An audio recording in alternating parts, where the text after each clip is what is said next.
राधे राधे दोस्तों, स्वागत है आपका हमारे इस चैनल विश्वनाथ माता वैष्णो देवी।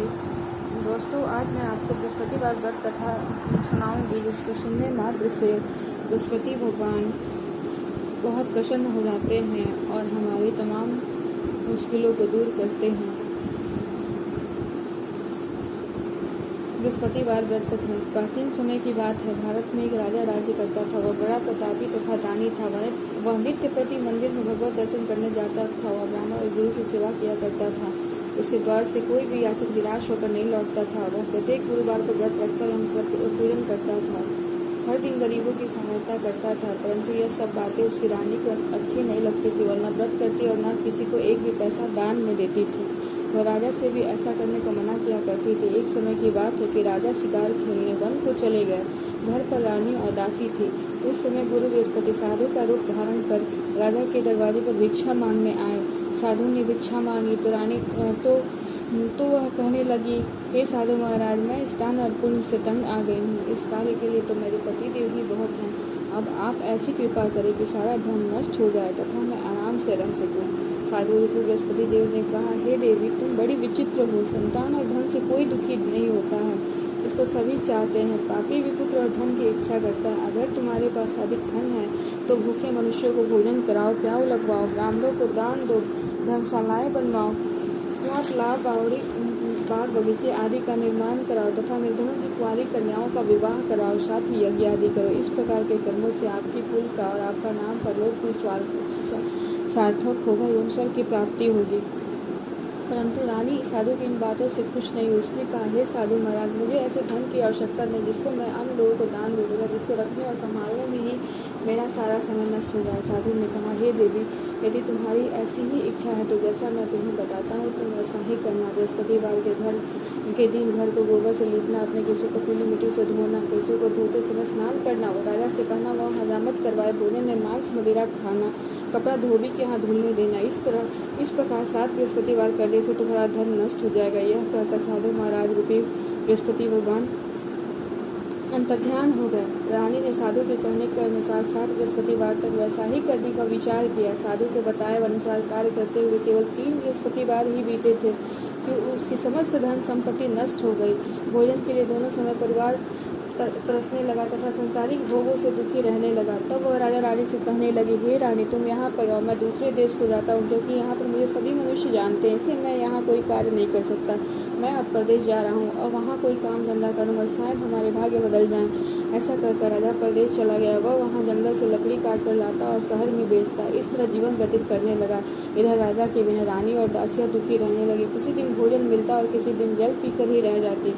एक समय रानी और दासियों को 7 दिन बिना भोजन के व्यतीत करना पड़ा तो रानी ने अपनी दासी से कहा, हे दासी, यहाँ पास ही के नगर में मेरी बहन रहती है। वह बड़ी धनवान है। तू उसके पास जा और वहाँ से 5 सिर बेजन मांग कर ले आए, जिससे कुछ समय के लिए गुजर हो जाएगा।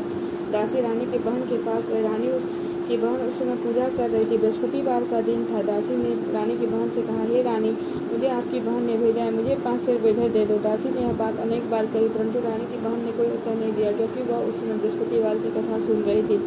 जब दासी को रानी की बहन से कोई उत्तर नहीं मिला तो वह बहुत दुखी हुई। उसे क्रोध भी आया। वह लौट कर रानी से बोली, हे रानी, आपकी बहन बहुत ही धनी स्त्री है, वो छोटे लोगों से बात भी नहीं करती। मैंने उससे कहा तो उसने कोई उत्तर नहीं दिया। मैं वापस चली है। रानी बोली, हे दासी, इसमें उसका कोई दोष नहीं है। जब बुरे दिन आते हैं तब कोई सहारा नहीं देता। अच्छे बुरे का पता विपत्ति में ही लगता है। जो ईश्वर की इच्छा होगी वही होगा। यह सब हमारे भाग्य का दोष है। उधर रानी की बहन ने सोचा कि मेरी बहन की दासी आई थी, परंतु मैं उससे नहीं बोली, इससे वह बहुत दुखी हुई होगी। अतः कथा सुनकर विष्णु भगवान का पूजन समाप्त कर वह अपनी बहन के घर आई और कहने लगी, हे बहन, मैं बृहस्पतिवार का व्रत कर रही थी। तुम्हारी दासी हमारे घर गई थी, परंतु जब तक कथा होती है तब तक हम लोग न उठते और न बोलते, इसलिए मैं नहीं बोली। कहो दासी क्यों गई थी? रानी बोली, बहन, हमारे घर अनाज नहीं था। वैसे तुमसे कोई बात छिपी नहीं है, इस कारण मैंने दासी को तुम्हारे घर 5 सिर बेजर लेने के लिए भेजा था। रानी की बहन बोली, बहन देखो, बृहस्पति भगवान सबकी मनोकामना पूर्ण करते हैं। देखो, शायद तुम्हारे घर में अनाज रखा हो। यह सुनकर दासी घर के अंदर गई तो वहाँ उसे एक घड़ा बेजर का भरा मिल गया। उसे बड़ी हैरानी हुई क्योंकि उसने एक एक बर्तन देख लिया था। उसने बाहर आकर रानी को बताया। दासी अपनी रानी से कहने लगी, हे रानी, देखो, वैसे जब हमको अन्न नहीं मिलता तो हम रोज ही व्रत करते हैं। अगर इनसे व्रत की विधि और कथा पूछ ली जाए तो उसे हम भी किया करेंगे। दासी के कहने पर रानी ने अपनी बहन से बृहस्पतिवार व्रत के बारे में पूछा। उसकी बहन ने बताया, हे रानी बहन, बृहस्पतिवार को सूर्योदय से पूर्व उठकर स्नान करके बृहस्पतिवार का व्रत करना चाहिए, लेकिन उस दिन सिर नहीं धोना चाहिए। बृहस्पतिवार के व्रत में चने की दाल और मुनक्का से विष्णु भगवान का केले के वृक्ष की जड़ में पूजन करे तथा दीपक जला। उस दिन एक ही समय भोजन करे, भोजन पीले खाद्य पदार्थ का करे तथा कथा सुने। इस प्रकार करने से गुरु भगवान प्रसन्न होते हैं, अन्न पुत्र धन देते हैं, मनोकामना पूर्ण करते हैं। और पूजन की विधि बताकर रानी की बहन अपने घर लौट गई। रानी और दासी दोनों ने निश्चय किया कि बृहस्पति देव भगवान का पूजन जरूर करेंगे। 7 दिन बाद जब बृहस्पतिवार आया तो उन्होंने व्रत रखा कि साल बुझाकर चना और गुड़ बीन लाए तथा उसकी दाल से केले की जड़ तथा विष्णु भगवान का पूजन किया। फिर भोजन पीला कहाँ से आए? दोनों बड़ी दुखी हुई, परंतु उन्होंने व्रत किया था, इस कारण बृहस्पति भगवान प्रसन्न थे। एक साधारण व्यक्ति के रूप में वे 2 थालों में सुंदर पीला भोजन लेकर आए और दासी को देकर बोले, हे दासी, यह भोजन तुम्हारे और रानी के लिए है, तुम दोनों करना। दासी भोजन पाकर बड़ी प्रसन्न हुई और रानी से बोली, रानी को भोजन कर लो। रानी को भोजन आने के बारे में कुछ पता नहीं था, इसलिए वह दासी से बोली, जा तू ही भोजन कर, क्योंकि तू हमारी व्यर्थ में हंसी उड़ाती है। दासी बोली, एक व्यक्ति भोजन दे गया है। रानी कहने लगी, वह भोजन तेरे लिए ही दे गया है, तू ही भोजन कर। दासी ने कहा, वह व्यक्ति हम दोनों के लिए 2 थालों में भोजन दे गया, इसलिए मैं और आप दोनों ही साथ साथ भोजन करेंगे। दोनों ने गुरु भगवान को नमस्कार कर भोजन प्रारंभ किया। उसके बाद से वे प्रत्येक बृहस्पतिवार को गुरु भगवान का व्रत और पूजन करने लगे। बृहस्पति भगवान की कृपा से उनके पास धन हो गया, परंतु रानी फिर पहले की तरह से आलस्य करने लगी। तब दासी बोली, देखो रानी, तुम पहले भी इस प्रकार आलस्य करती थी, तुम्हें धन के रखने में कष्ट होता था, इस कारण सभी धन नष्ट हो गया। अब गुरु भगवान की कृपा से धन मिला है तो तुम्हें आलस्य होता है। बड़ी मुसीबतों के बाद हमने यह धन पाया, इसलिए हमें दान पुण्य करना चाहिए। तुम भूखे पुरुषों को भोजन कराओ, प्याऊ लगवाओ, ब्राह्मणों को दान दो, गोवंश लाओ, बावड़ी आदि का निर्माण करवाओ, मंदिर पाठशाला बनवाकर दान दो, कुंवारी कन्याओं का विवाह करवाओ, धन को शुभ कार्यों में खर्च करो, जिससे तुम्हारे कुल का यश बढ़े तथा स्वर्ग प्राप्त हो और पितृ प्रसन्न हो। दासी की बात मानकर रानी ने इसी प्रकार के कर्म करने प्रारंभ किए, जिससे उनका काफी यश फैलने लगा। एक दिन रानी और दासी आपस में विचार करने लगे कि न जाने राजा किस दशा में होंगे, उनकी कोई खोज खबर नहीं है। गुरु भगवान से उन्होंने प्रार्थना की और भगवान ने रात्रि में राजा के स्वप्न में कहा, हे राजा, तुम उठ, तेरी रानी तुझको याद करती है, अब अपने देश को लौट गया। राजा प्रातःकाल उठकर जंगल से लकड़ियाँ काट कर लाने के लिए जंगल की ओर चल पड़ा। जंगल से गुजरते हुए सोचते रहे, रानी की गलती से उसे कितने दुख भोगने पड़े। रात पर छोड़कर उसे जंगल में आकर रहना पड़ा, जंगल से लकड़ियाँ काटकर उन्हें बेच कर गुजारा करना पड़ा। उसी समय उस जंगल में बृहस्पति देव एक साधु का रूप धारण कर आए और राजा के पास आकर बोले, हे लकड़हारे, तुम इस सुनसान जंगल में किस चिंता में बैठे हो, मुझे बतलाओ। यह सुन राजा के नेत्रों में जल भर आया और साधु को मना कर बोला, हे प्रभु, आप सब कुछ जानने वाले हैं। इतना कहकर राजा ने साधु को अपनी संपूर्ण कहानी सुना दी। महात्मा दयालु होते हैं। वे राजा से बोले, हे राजा, तुम्हारी पत्नी ने बृहस्पति देव के प्रति अपराध किया था, जिसके कारण तुम्हारी यह दशा हुई। अब तुम किसी प्रकार की चिंता मत करो, भगवान तुम्हें पहले से अधिक धन देंगे। देखो तुम्हारी पत्नी ने बृहस्पतिवार का व्रत प्रारंभ कर दिया। अब तुम भी बृहस्पतिवार का व्रत करके चने की दाल व गुड़ जल को लोटे में डाल के केले का पूजन करो, फिर कथा कहो या सुनो, भगवान तुम्हारी सब कामनाओं को पूर्ण करेंगे। साधु को प्रसन्न देकर राजा बोला, हे प्रभु, मेरी पत्नी मुझको इतना पैसा भी नहीं बचता जिससे भोजन करने के उपरांत कुछ बचा सके। मैंने अपनी रानी को जाकर देखा, मेरे पास कोई साधन नहीं है जिसे समाचार जान सके, फिर मैं बृहस्पति देव की क्या कहानी कहूँ, मुझको तो कुछ भी मालूम नहीं है। साधु ने कहा, हे राजा, तुम किसी बात की चिंता मत करो। बृहस्पतिवार के दिन तुम रोजाना की तरह लकड़ियाँ लेकर शहर में जाओ, तुम्हें रोज से दुगुना धन प्राप्त होगा, जिससे तुम भली भांति भोजन कर लोगे तथा बृहस्पति देव की पूजा का सामान भी आ जाएगा। बृहस्पति देव की कथा इस प्रकार है। बृहस्पति देव की कथा। प्राचीन काल में एक बहुत ही निर्धन ब्राह्मण था, उसकी कोई संतान नहीं थी। वह नित्य पूजा पाठ करता, परंतु उसकी स्त्री बहुत मलिनता के साथ रहती थी। वह न स्नान करती और न किसी देवता का पूजन करती। प्रातः काल उठते ही सर्वप्रथम भोजन करती, बाद में कोई अन्य कार्य करती। ब्राह्मण देवता बहुत दुखी रहते थे, पत्नी को बहुत समझाते, किंतु उसका कोई परिणाम न निकलता। भगवान की कृपा से ब्राह्मण की स्त्री के यहाँ कन्या उत्पन्न हुई। वह कन्या अपने पिता घर में बड़ी होने लगी। वह पाली का प्रातः स्नान करके भगवान विष्णु का जप करती। वह बचपन से बृहस्पतिवार का व्रत भी करने लगी। पूजा पाठ समाप्त कर स्कूल जाती तो अपनी मुट्ठी में जौ भर कर ले जाती और पाठशाला जाने के मार्ग में डालती जाती। वही जौ स्वर्ण के हो जाते तो लौटते समय उनका दिन कर घर ले आते। एक दिन वह बालिका सुख में उन सोने के जौ फटक कर साफ कर रही थी। तभी उसकी माँ ने देख लिया, कहा, हे बेटी, सोने के जौ को फटकने के लिए सोने का सुख होना चाहिए। दूसरे दिन गुरुवार था। इस कन्या ने व्रत रखा और बृहस्पति देव से प्रार्थना करके कहा, हे प्रभु, यदि मैंने सच्चे मन से आपकी पूजा की हो तो मुझे सोने का सुख दे दो। बृहस्पति देव ने उसकी प्रार्थना स्वीकार कर ली। रोजाना की तरह वह कन्या अब जौ फैलाते हुए स्कूल चली गई। स्कूल से लौटकर जब वह जौ बीन रही थी तब उसकी रही थी तो बृहस्पति देव की कृपा से उसे सोने का सुख मिला। उसे वह घर ले आई और उसे जौ साफ करने लगी, परंतु उसकी माँ का वही ढंग रहा। एक दिन की बात है, वह कन्या सोने के सुख में जौ साफ कर गई। उस समय उस नगर का राजकुमार वहाँ से होकर निकला। इस कन्या के रूप और सोने के सुख में जौ को साफ करते देखकर वह उस कन्या पर मोहित हो गया। राजमहल आकर वह भोजन तथा जल त्यागकर उदास होकर लेट गया। राजा को जब राजकुमार द्वारा अन्न जल त्यागने का समाचार ज्ञात हुआ तो अपने मंत्रियों के साथ वह अपने पुत्र के पास गए और बोले, हे बेटा, तुम्हें किस बात का कष्ट है? किसने अपमान किया अथवा कोई और कारण है? मुझे बतलाओ, मैं वही करूँगा जिसे तुम्हें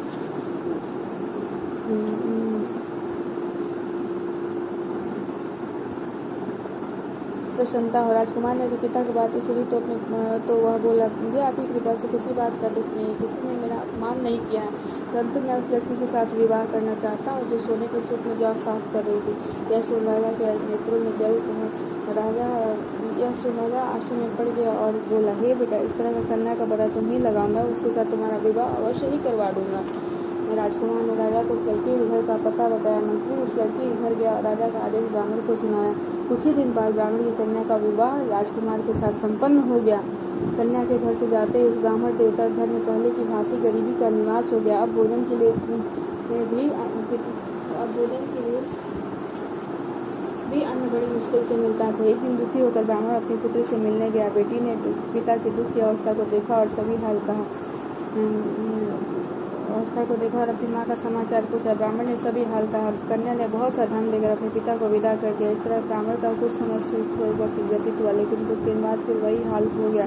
ब्राह्मण फिर अपनी कन्या के यहाँ गया और सभी हाल कहा तो पुत्री बोली, हे पिताजी, आप माता जी को यहाँ लिवा लाओ, मैं उन्हें वह विधि बता दूंगी जिससे गरीबी दूर हो जाए। ब्राह्मण देवता अपनी स्त्री को साथ लेकर अपनी पुत्री के पास राजमहल पहुंचे तो पुत्री अपनी माँ को समझाने लगी, हे माँ, तुम प्रातःकाल उठकर प्रथम स्नान आदि करके विष्णु भगवान का पूजन करो तो सब दरिद्रता दूर हो जाएगी। परंतु उसकी माँ ने उसकी एक बात नहीं मानी। वह प्रातःकाल उठकर अपनी पुत्री का बछड़ा जूठन खा लेती थी। एक दिन उसकी पुत्री का बहुत गुस्सा आया। उसने एक रात एक कोठरी से सारा सामान निकाल दिया और अपनी माँ को उसमें बंद कर दिया। प्रातः उसमें से निकाला तथा स्नान आदि करा के पूजा पाठ करवा तो उसकी माँ की बुद्धि भी ठीक हो गई। इसके बाद वह नियम से पूजा पाठ करती और प्रत्येक बृहस्पतिवार को व्रत रखने लगी। इस व्रत के प्रभाव से उसकी माँ भी बहुत धनवान हो गई और बृहस्पति देवता के प्रभाव से स्वर्ग हो गई। वह ब्राह्मण भी सुख हो गए। इस लोक का सुख भोग कर स्वर्ग को प्राप्त हुआ। इस तरह कहानी कहकर साधु देवता वहाँ से लोप हो गए। धीरे धीरे समय व्यतीत होने पर फिर बृहस्पतिवार का दिन आया। राजा जंगल से लकड़ियाँ काटकर किसी शहर में बेचने गया। उसे उस दिन और दिनों से अधिक धन मिला, परंतु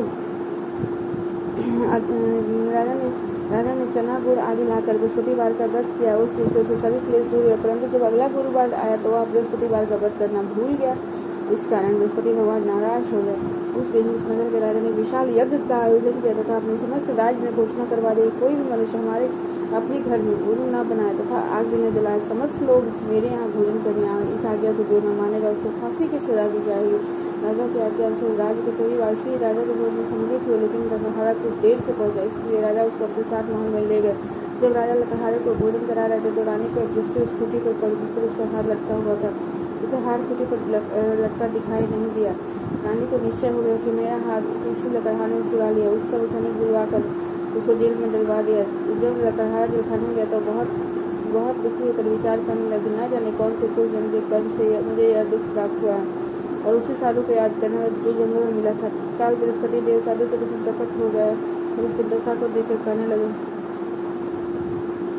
अरे मूर्खों, बृहस्पति देवता की कथा नहीं गई, इसी कारण तुझे दुख प्राप्त हुआ। अब चिंता मत कर। बृहस्पतिवार के दिन जेल खाने के दरवाजे पर 4 पैसे पड़े मेरे मुँह से तो बृहस्पति देव का पूजा करना तो तेरे सभी कष्ट दूर हो जाएंगे। अगले बृहस्पतिवार उसे जेल के द्वार पर 4 पैसे मिले। राजा ने पूजा के सामान में कथा तैयारी के साथ बैठा। उसी रात्रि को बृहस्पति देव ने उस नगर के राजा को स्वप्न में कहा, राजा, तुम जिस आदमी ने खाने का बंद कर दिया वह नहीं दोष है, वह राजा उसे छोड़ देना। रानी का हार उसी खूटी पर लटका हुआ, अगर तू ऐसा नहीं करेगा तो मैं तेरे राज्य को नष्ट कर दूंगा। राजा प्रातःकाल उठा खूटी पर हार टंगा लेकर लकड़हारे को बुलाकर क्षमा मांगी तथा राजा के योग सुंदर वस्त्र आभूषण देखकर उसे विदा किया। गुरुदेव की आज्ञा अनुसार राजा अपने नगर को चल दिया। जावेद जब नगर के निकट पहुंचा तो उसे बड़ा ही आश्चर्य हुआ। नगर में पहले से अधिक बाग, तालाब और कुएं तथा बहुत सी धर्मशालाएं, मंदिर आदि बने हुए थे। राजा ने पूछा कि यह किसका बाग और धर्मशाला है। तब नगर के सब लोग कहने लगे, यह सब रानी और दासी द्वारा बनवाए गए हैं। राजा को आश्चर्य हुआ और गुस्सा गया। जब रानी ने यह खबर सुनी कि राजा आ रहे हैं तो अपनी दासी से कहा, ये दासी देख, राजा हमको कितनी बुरी हालत में छोड़ गए, तो वह हमारी ऐसी हालत देख कर लौट न जाए, इसलिए तू दरवाजे पर खड़ी हो जा। राजा रानी की आज्ञा अनुसार दासी दरवाजे पर खड़ी हो गई। जब राजा आए तो उन्हें अपने साथ महल में ले वाला। तब राजा ने क्रोध करके अपनी तलवार निकाली और पूछने लगा, बताओ यह धन तुम्हें कैसे प्राप्त हुआ। तब रानी ने बताया, हमें यह सब धन बृहस्पति देव के व्रत के प्रभाव से प्राप्त हुआ। राजा ने तब निश्चय किया कि 7 रोज तो सभी बृहस्पति देव का पूजन करते हैं, परंतु मैं रोजाना दिन में 3 बार कथा कहा करूँगा तथा रोज व्रत किया करूँगा। अब हर समय राजा के दुपट्टे में चने की दाल बंधी रहती तथा दिन में 3 बार कथा खाता। एक रोज राजा ने विचार किया कि चलो अपनी बहन के यहाँ हो आवे। इस तरह का निश्चय कर राजा घोड़े पर सवार हो अपनी बहन के यहाँ चल दिया। मार्ग में उसने कुछ आदमी उसने देखा कि कुछ आदमी एक मुद्दे को ले जा रहे हैं। रोक कर राजा ने कहा, अरे भाई, तुम मेरी बृहस्पतिवार की कथा सुन ली। वे बोले, लो, हमारा तो आदमी मर गया है, उसको अपनी कथा की पड़ी है। परंतु कुछ आदमी बोले, अच्छा कहो, हम तुम्हारी कथा भी सुनेंगे। राजा ने ताल निकाली और कथा कहनी शुरू करी। जब कथा आधी हुई तो मुर्दा हिलने लगा और जब कथा समाप्त हुई तो राम राम कहते हुए वह मुर्दा खड़ा हो गया। राजा आगे बढ़ा। उसे चलते चलते शाम हो गई। आगे मार्ग में उसे एक किसान खेत में हल चलाता मिला। राजा उससे बोला, अरे भैया, तुम मेरी बृहस्पतिवार की कथा सुन लो। किसान बोला, जब तक मैं तेरी कथा सुनूंगा तब तक 4 हड़िया जोत लूँगा, जा अपनी कथा किसी और को सुनाना। राजा आगे चलने लगा। राजा के हटते ही बैल खुचाए ताकि गिर गए तथा किसान के पेट में बहुत जोर से दर्द होने लगा। उसी समय किसान की माँ रोटी लेकर आई। उसने जब यह देखा तो अपने पुत्र से सब हाल पूछा। बेटे ने सभी हाल बता दिया। बुढ़िया दौड़ी दौड़ी उस घुड़सवार के पास गई और उससे बोली, मैं तेरी कथा सुनूंगी, तू अपनी कथा मेरे खेत पर ही चल देगा। राजा ने लौट कर बुढ़िया खेत पर जाकर कथा कही, जिसके तुम सुनते ही बैल खड़े हो गए तथा किसान के पेट का दर्द भी बंद हो गया। राजा अपने बहन के घर पहुंच गया। बहन ने भाई की खूब निमानी की। दूसरे रोज प्रातःकाल राजा जागा तो वह देखने लगा कि सब लोग भोजन कर रहे हैं। राजा ने अपनी बहन से जब पूछा कि ऐसा कोई मनुष्य है जिसने भोजन नहीं किया, जो मेरी बृहस्पतिवार की कथा सुन ले, तो बहन बोली, तो हे भैया, यह देश ऐसा ही है। पहले यहाँ के लोग भोजन करते हैं, बाद में अन्य काम करते हैं। अगर पड़ोस में कोई हो तो दिखाती हूँ। ऐसा कहकर बहन देखने चली, परंतु उसे कोई भी ऐसा व्यक्ति नहीं मिला जिसने भोजन न किया हो। वह एक कुम्हार के घर गई। उसका लड़का बीमार था। उसे मालूम हुआ कि उसके यहाँ 3 दिन से किसी ने भोजन नहीं किया। रानी ने अपने भाई की कथा सुनने के लिए कुम्हार से कहा और तैयार हो गया। राजा ने जाकर बृहस्पतिवार की कथा कही, जिसको सुनकर उसका लड़का ठीक हो गया। अब तो राजा की प्रशंसा होने लगी। एक दिन राजा ने अपनी बहन से कहा, हे बहन, मैं अपने घर जाऊंगा, तुम भी तैयार हो जा। राजा की बहन अपनी सास से अपने भाई के साथ जाने की आज्ञा मांगी। सास बोली, चली जा, परंतु अपनी लड़की को मत ले जाना, क्योंकि तेरे भाई को कोई संतान नहीं होती है। बहन ने अपने भाई से कहा, हे भैया, मैं तो चलूंगी, परंतु कोई बालक नहीं जाएगा। राजा ने कहा, जब कोई बालक नहीं चलेगा तब तुम जाकर क्या करोगे।